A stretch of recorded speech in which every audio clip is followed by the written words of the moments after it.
ಅಂಗನವಾಡಿಗಳಿಗೆ ಆಹಾರ ಪೂರೈಸುವಲ್ಲಿ ಔರಾದ್ ಶಾಸಕ ಪ್ರಭು ಬಿ ಚವ್ಹಾಣ್ ಅವರು ಭ್ರಷ್ಟಾಚಾರ ನಡೆಸಿದ್ದಾರೆ ಎಂದು ಆರೋಪಿಸಿ ನೀಡಲಾದಂತಹ ದೂರಿನ ಪ್ರಕರಣದ ಕುರಿತು ತನಿಖೆ ನಡೆಸುವಂತೆ ಕಲಬುರಗಿ ಹೈಕೋರ್ಟ್ ಪೀಠವು ಲೋಕಾಯುಕ್ತಕ್ಕೆ ಆದೇಶ ನೀಡಿದೆ.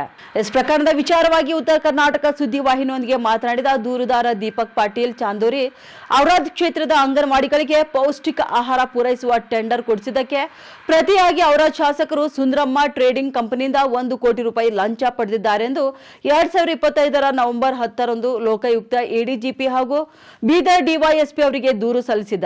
ಆದರೆ ದೂರಿನ ಕುರಿತು ಲೋಕಾಯುಕ್ತ ಅಧಿಕಾರಿಗಳು ಯಾವುದೇ ಕ್ರಮ ಕೈಗೊಳ್ಳದ ಕಾರಣ 2026ರ ಫೆಬ್ರವರಿ 2ರಂದು ಕಲಬುರಗಿ ಹೈಕೋರ್ಟ್ ಪೀಠದ ಮೊರೆ ಹೋಗಿದ್ದೇನೆ.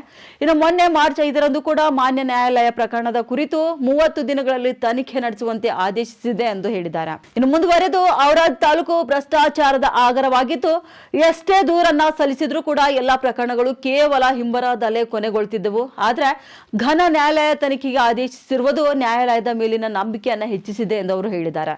ಹಾಗೂ ಜಿಲ್ಲೆಯಲ್ಲಿ ಅಡ್ಜಸ್ಟ್ಮೆಂಟ್ ರಾಜಕಾರಣವಿದ್ದು ಯಾವ ರಾಜಕಾರಣಿಗಳು ಕೂಡ ವಿರೋಧ ಪಕ್ಷಗಳು ಅವ್ಯವಹಾರದ ವಿರುದ್ಧ ಧ್ವನಿ ಎತ್ತುತ್ತಿಲ್ಲ ಎಂದು ಆರೋಪ ಕೂಡ ಮಾಡಿದ್ದಾರೆ. ಔರಾದ್ ಮತ್ತು ಕಮಲ್ನಗರ್ ತಾಲೂಕಿನಲ್ಲಿ ಸಾಕಷ್ಟು ಭ್ರಷ್ಟಾಚಾರ ನಡೀತಾ ಇದೆ. ನೀರಿನ ವಿಷಯದಲ್ಲಿ ಆಗಲಿ, road, school repair, KRDL land army works, ಸುಮಾರು ದೂರುಗಳು ಕೊಟ್ಟಿದ್ದೀನಿ. ಇಲ್ಲಿವರೆಗೆ ತನಿಖೆ ಹಂತದಲ್ಲಿನೇ ಇದ್ದೇವೆ. ಇದು ಅಂಗನವಾಡಿ ಸಣ್ಣ ಮಕ್ಕಳ ಪೌಷ್ಟಿಕ ಆಹಾರದಲ್ಲಿ ಪ್ರಭು ಚವ್ಹಾಣ್ ಅವರು ಅವ್ಯವಹಾರ ನಡೆಸಿದ್ದಾರೆ ಅಂತ ಕಸಿ ಅದರದಾಗ ಕಳಪೆ ಮಟ್ಟದ ಸಾಮಗ್ರಿ ಮಕ್ಕಳಿಗೆ ವಿತರಣೆ ಮಾಡ್ಲಾಕ ಅವರು ಆಪ್ತರಾದ ಒಂದು ಟ್ರೇಡಿಂಗ್ ಕಂಪನಿ, ಸುಂದ್ರಮ್ಮ ಟ್ರೇಡಿಂಗ್ ಕಂಪನಿಯವರಿಗೆ ಆಹಾರ ಧಾನ್ಯ ಸರಬರಾಜು ಮಾಡುವ ಕೆಲಸವನ್ನು ಒಪ್ಪಿಸಿದರು. ಅದರಲ್ಲಿ ಸುಮಾರು ಭ್ರಷ್ಟಾಚಾರ ಆಗಿದ್ದು ಸಾಕಷ್ಟು ಜನ ದೂರು ಕೊಟ್ಟಿದ್ದರು, ಬಟ್ ಯಾವುದೇ ಕ್ರಮ ತಗೊಂಡಿಲ್ಲ. ಆಮೇಲೆ ನಾನು ಲೋಕಾಯುಕ್ತ ಮೊರೆ ಹೋಗಿದಾಗ ಅವರು ನಗದು ರೂಪದಲ್ಲಿ ಎಷ್ಟು ಹಣ ಪಡೆದಿದ್ದಾರೆ ಅದರ ಸಾಧ್ಯನೇ ಇಲ್ಲ. ಬಟ್ ಅವ್ರ ಅಕೌಂಟ್ದಿಂದ 1 ಕೋಟಿಗಿಂತ ಮೇಲ್ಪಟ್ಟ ಸುಂದ್ರಮ್ಮ ಟ್ರೇಡಿಂಗ್ ಅಕೌಂಟ್ದಿಂದ ಪ್ರಭು ಎಂಟರ್ಪ್ರೈಸಸ್ ಅಂತ ಪ್ರಭು ಚವ್ಹಾಣ್ ಅವರ ಮಾಲೀಕತ್ವದ ಅಕೌಂಟ್ ಏನು ಮುಂಬೈನಲ್ಲಿ ಪ್ರಭು ಎಂಟರ್ಪ್ರೈಸಸ್ ಅಂತ ಏನಿದೆ, ಇದು ಪ್ರಭು ಎಂಟರ್ಪ್ರೈಸಸ್ ಅಂತಾರೆ ಬರೀ ಔರಾದ್ ತಾಲೂಕಿನಾಗಿಂದ ರೊಕ್ಕ ಹಣ ಜಮಾ ಮಾಡ್ಲಿಕ್ಕೆ ತೆಗ್ದಿನಂಥ ಒಂದು ಎಂಟರ್ಪ್ರೈಸಸ್. ಈ ಅಕೌಂಟಿಗೆ ರೊಕ್ಕ ಸುಂದ್ರಮ್ಮ ಎಂಟರ್ಪ್ರೈಸಸ್ದಿಂದ ಅಕೌಂಟಿಗೆ ಹಣ ವರ್ಗಾವಣೆ ಮಾಡಿದ್ದು ಎಲ್ಲ ದಾಖಲಾತಿಗಳೊಂದಿಗೆ ನಾನು ಲೋಕಾಯುಕ್ತ ದೂರು ಕೊಟ್ಟಿದ್ದೀನಿ ನವೆಂಬರ್ದಲ್ಲಿ.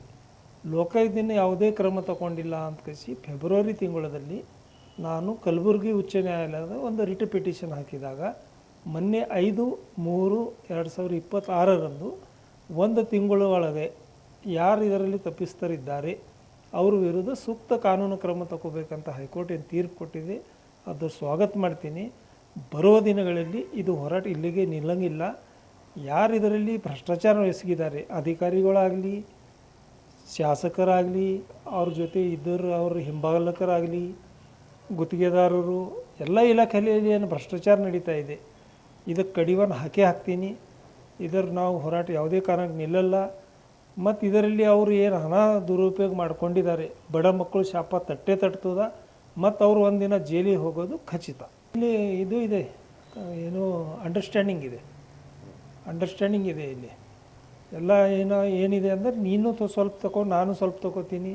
ಯಾರ ದೂರು ಕೊಟ್ಟರಿಗೆ ಅವ್ರಿಗೆ ಹೆದರಿಸೋದು, ಬೆದರಿಸೋದು, ಅವ್ರಿಗೆ ನೋಟಿಸ್ ಕೊಡಿಸೋದು, ಅವ್ರದ್ದು ಇಂಡಿವಿಜುವಲ್ ಏನರ ಅವ್ರ ಮೇಲೆ ಟೀಕೆ ಟಿಪ್ಪಣಿ ಮಾಡೋದು, ಅವ್ರಿಗೆ ಹೇಳಿಸೋದು, ಅವ್ರ ಊರ ಲೆವೆಲಲ್ಲಿ ಅವ್ರದ್ದು ಮಾನಹಾರ ಮಾಡೋದು, ಇಂಥ ಎಲ್ಲ ನಡೀತಾ ಇದೆ. ಮತ್ತು ಇಲ್ಲಿ ಅಪೋಸಿಷನ್ ಇಲ್ಲ ಅಪೋಸಿಷನ್ ಅವರ ತಾಲೂಕದಲ್ಲಿ ಇಲ್ಲ, ಜಿಲ್ಲಾದಾಗ ಇಲ್ಲ. ಇಡೀ ಬೀದರ್ ಜಿಲ್ಲೆದಾಗ ಅಪೋಸಿಷನ್ ಎಲ್ಲಿದೆ? ಸಾಮಾನ್ಯರಿಗೆ ನ್ಯಾಯ ಸಿಗಬೇಕಂದ್ರೆ ನ್ಯಾಯಾಲಯ ಮೊರೆ ಹೋಗುವ ತನಕ ಬೇರೆ ದಾರಿ ಇಲ್ಲ. ಅಧಿಕಾರಿಗಳಿಗೆ ನಾವು ಎಷ್ಟೋ ದೂರು ಸಲ್ಲಿಸಿದರೂ ಏನೂ ಆಗಲ್ಲ. ಬರೀ ಹಿಂಬರ ಕೊಡೋದು ಒಂದು ಪದ್ಧತಿಯಾಗಿದೆ. ಸದರಿ ಕಾಮಗಾರಿನೂ ವೀಕ್ಷಣೆ ಮಾಡಲಾಗಿದೆ ಅಂತ ಕಸಿ ಬರೆದು ಹಿಂಬರ ಕೊಡೋದು, ಇಷ್ಟೇ ಪದ್ಧತಿ ಇದೆ. ಯಾಕಂದರೆ ಇಲ್ಲಿ ಟೋಟಲಿ ಜಿಲ್ಲೆಯಲ್ಲಿ ಅಂಡರ್ಸ್ಟ್ಯಾಂಡಿಂಗ್ ರಾಜಕೀಯ ನಡೀತಾ ಇದೆ. ಯಾರು ಯಾರಿಗೆ ಏನೂ ಹೇಳುವಂಥದ್ದಿಲ್ಲ.